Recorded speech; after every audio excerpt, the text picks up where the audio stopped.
Fala pessoal, tudo bem? Hoje eu gostaria de falar com vocês de um assunto que ele é inerente à economia e que vocês vai afetar seus investimentos, sua vida, tudo que vocês forem mexer com a economia, provavelmente esse assunto vai estar ali no meio. Inclusive nos últimos vídeos eu falei de inflação, futuramente eu vou falar de inflação. A inflação ela é um dos principais fatores que você tem que levar em consideração quando você vai viver de renda, quando você vai fazer um investimento, quando, enfim, várias coisas. Então, aqui para explicar para vocês a inflação, a gente tem que entender uma coisa básica da economia que é oferta e demanda. Oferta e demanda. O que acontece? Eu tenho uma quantidade de produtos e se esse produto for muito raro, muito difícil de produzir, se ele tiver várias peculiaridades, ele vai acabar custando mais dinheiro. Então, se esse é um produto tipo o ouro ele é raro por natureza. Tem uma dificuldade ali para extrair, enfim, portanto, ele é raro. Então, ele tem um valor maior. Por exemplo, a água, ela já é abundante. Então, ela tem um valor menor para você em relação aos outros. Lembrando que isso vai variar, tem várias especificações, tem várias questões, mas basicamente essa é a lei da oferta e da demanda. O que acontece? Se eu tenho uma quantidade de produtos determinada e eu começo a gerar mais dinheiro, eu não aumentei a quantidade de produtos. Portanto, a pessoa que recebesse esse dinheiro primeiro, ela conseguiria comprando mais produtos. Logo, o estoque de produtos ia acabar.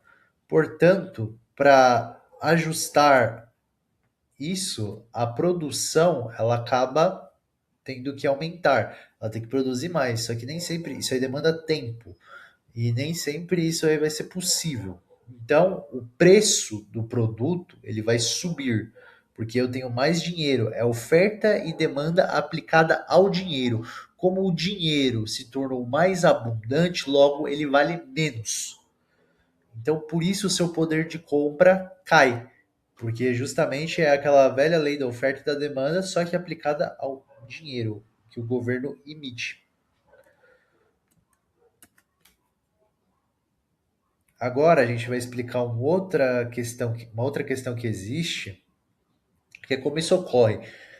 Tem um efeito chamado efeito Cantillon. O que é o efeito Cantillon? Basicamente, como esse dinheiro vai se espalhar na economia e quando ele vai perdendo dinheiro em razão do tempo. Então, o governo ele tem o poder de emitir a moeda dele, no caso do Brasil, o real, dos Estados Unidos, o dólar, enfim, cada um com a sua moeda.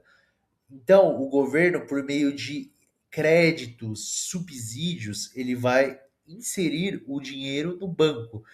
E quando a gente fala de dinheiro, eu até coloquei um servidor aqui, porque não necessariamente esse dinheiro é aquele papel moeda que você conhece. Às vezes ele é só um dígito no banco.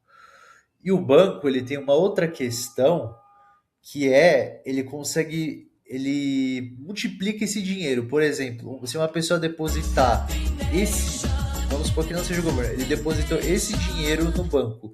O banco ele pode pegar esse dinheiro e emprestar para mais pessoas do que ele tem. Ele pode inventar dinheiro. Então, o banco na economia, ele multiplica essa questão várias vezes. Existe até um índice que eu vou mostrar para vocês, índice de Basileia.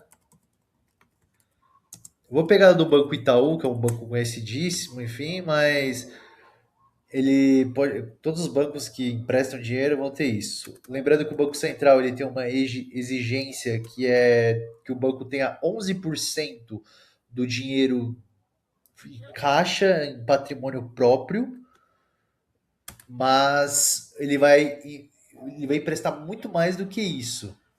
Aqui, se a gente vê no caso do Banco Itaú, você pode usar esse site, tá, gente?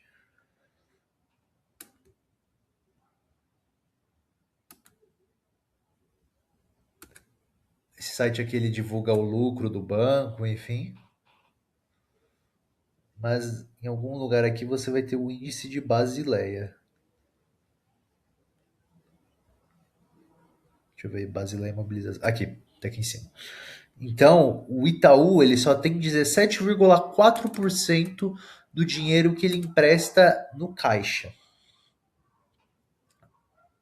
Então, a inflação ela vai se disseminando pela economia, porque o dinheiro ele vai se espalhando pela economia.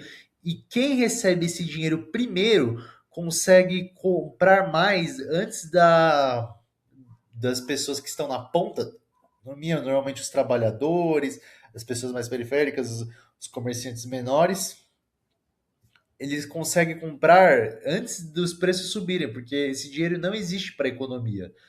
Só depois que ele vai passar a existir. Então, esse é o efeito Cantillon. Quanto antes você receber o dinheiro na economia, quanto mais perto dos bancos, das grandes corporações e do governo você estiver, mais você vai conseguir ter poder de compra, porque não deu tempo desse dinheiro novo, dessa informação do dinheiro novo se espalhar pela economia. A inflação ela é bastante desigual. Além do mais, isso é um dos tipos de inflação. Pode ocorrer de, por exemplo, no Estreito de Hormuz agora, teve um déficit na produção, não necessariamente foi injetado mais dinheiro. O governo não necessariamente, embora o governo ele cause a guerra, são governos que entram em guerra, então indiretamente ele causa a inflação, mas o grande motivo de isso acontecer foi o problema na oferta. O problema ele se concentra na oferta. E por ser um produto básico, como é o petróleo, ele acaba que ele é a base para combustível, como gasolina. E gasolina serve para transportar produtos. Logo, existe uma coisa chamada inflação inercial, que é quando, por exemplo, as pessoas que prestam serviços, só por verem o preço das coisas aumentando, eles aumentaram o preço dos seus serviços para poder conseguir Te amo, para meu poder anjo. conseguir ter Faz o meu subsistência, pix para eu para comprar eles feijão. conseguirem os insumos deles, porque subiu para eles o preço. Então, logo, os serviços também vão aumentar. Então, a inflação ela se dissemina na economia. E se a gente vê aqui, perdão, se a gente vê aqui, a inflação no Brasil, que tem como principal índice o IPCA, mas vocês vão ver que não é só ele, existem vários índices como o INPC. O INPC ele é diferente do IPCA, que a gente vai ver a diferença dele, que no caso o IPCA ele considera uma renda mensal entre 1 e 40 salários mínimos. Já o INPC entre 1 a 5, justamente por a inflação ser desigual. E também por causa que varia de acordo com a cesta de produtos. Não necessariamente os ricos consomem as mesmas coisas que os pobres. Aqui a gente vê essa tabela do IBGE, que é quem faz essas pesquisas, que a inflação ela varia de acordo com os estados. A gente tem a média nacional aqui do mês de junho de 2026, que foi 0,16%, mas se a gente vier aqui em São Paulo, a gente teve uma inflação de menos 0,3%. Sim, a inflação ela pode vir negativa, que no caso os preços eles caíram ao invés de subir, mas também a gente pode ver aqui no Maranhão 0,43%. Então lá subiu bem a mais que São Paulo.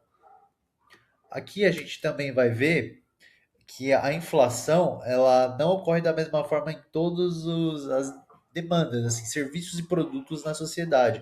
Por exemplo, alimentação e bebidas teve uma queda nos preços de 0,24, enquanto o aluguel subiu 0,63. Então, aqui você vê que a inflação ela é personalizada. Isso aqui, tudo que a gente está vendo é uma média. Mas, por exemplo, se eu não faço faculdade, se eu não tenho criança em escola, não tenho a necessidade de educação, a inflação sobre a educação não vai me afetar. Se eu não moro de aluguel, se eu tenho minha casa própria, essa inflação não vai me afetar. Mas, você entendeu como que ela varia? A inflação ela é super específica, ela é super personalizada de acordo com cada pessoa. Então, a sua inflação não é a mesma de outra pessoa.